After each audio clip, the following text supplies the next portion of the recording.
Hey friends, welcome back. I am Jason Sallier, and I'm about a week into the recovery process after coming down hard with some sort of flu-like symptoms. I don't know exactly what it was. Took a couple of COVID tests and it came back negative, but you know, all the signs and symptoms kind of pointed towards that. But I was down hard. I had super big fever, somewhere around 99 to up to 104 for a while, for about a week solid, with really hardly any break in the action. And then another week of just crazy lethargic, just not to be able to get up. Just walking across the yard was really, really difficult. Took a lot of energy out of me. And it made me think, and it made me more and more aware and more appreciative of the family and the friends that I have. I've had comments and videos before when you bring up preparedness or homesteading or building community. I've had comments of the nature of like, basically, I've got, a cabin in the woods with 5-gallon buckets full of long-term food storage, filled to the roof. I've got a mountain of ammunition for an AR-15, and they think that that's just going to, be their golden ticket. And if the world goes to crap, that they're going to head there and just, be self-sufficient all by their lonesomes. And a couple of things come to mind when people bring up topics like that. First and foremost, is if that's your situation, what's the point? If you've got nobody, I've literally had people say, I've got no friends and no family, but I've got 10 years worth of food. And I think to myself, what is the point?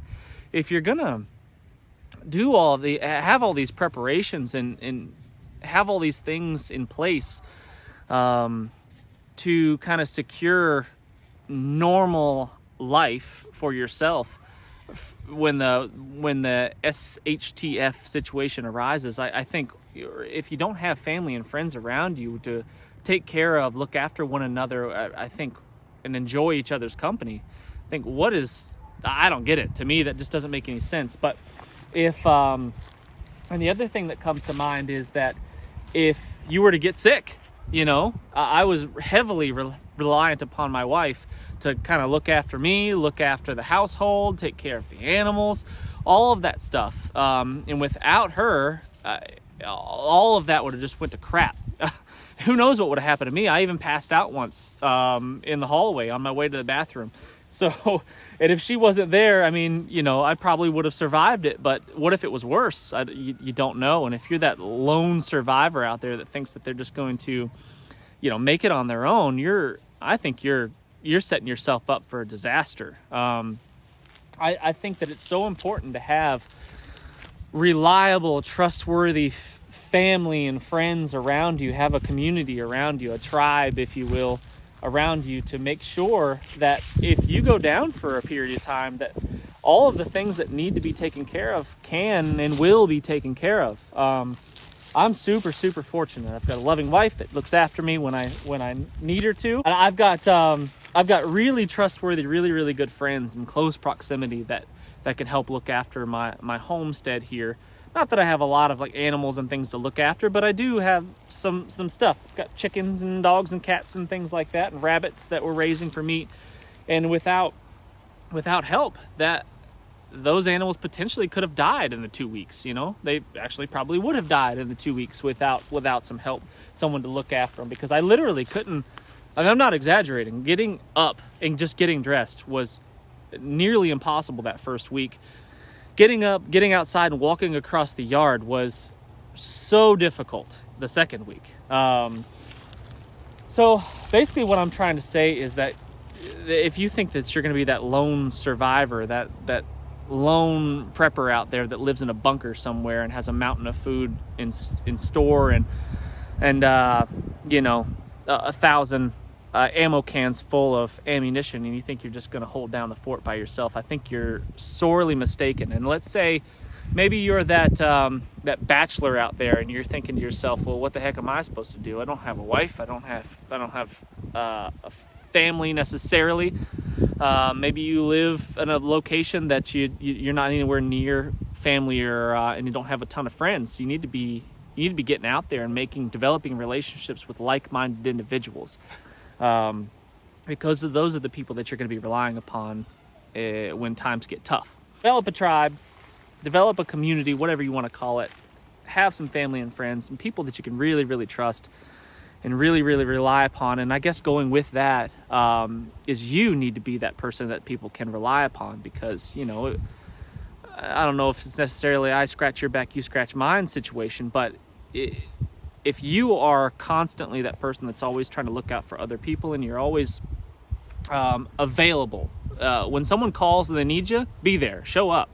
And they are so much more likely to reciprocate that when the need arises. We recently did a 3-part series on developing a tribe. And we created an acronym that can help you kind of, I don't know, maybe remember or get your mind in the right place. And it's called trust. So are you trustworthy? Are you a trustworthy individual? And you want to look for other trustworthy individuals in your community.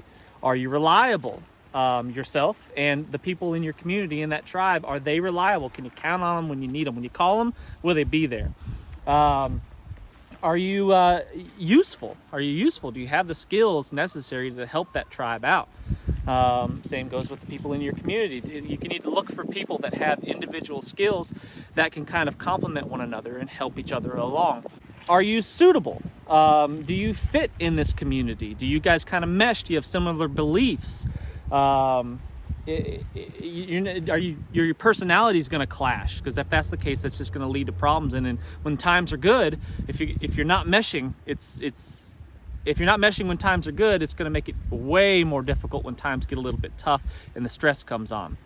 Finally, are you teachable? Are you willing to learn? Are you willing to admit that you don't know something? If you don't know skills or concepts, are you willing to admit that and have other people teach you those skills? And that goes for the people in your tribe too. Are those people willing to learn from you or others in that community or that tribe? And I think that if you can remember those elements, I think you're going to be set up for success if you're trying to develop that community around you. All right, guys, thanks so much for watching. Make sure you hit that thumbs up and subscribe if you haven't done so already. If you want to help support the channel, you can buy a t-shirt that's going to be in the description. And I would be really, really grateful for that. So hit that thumbs up, and we'll see you on the next video.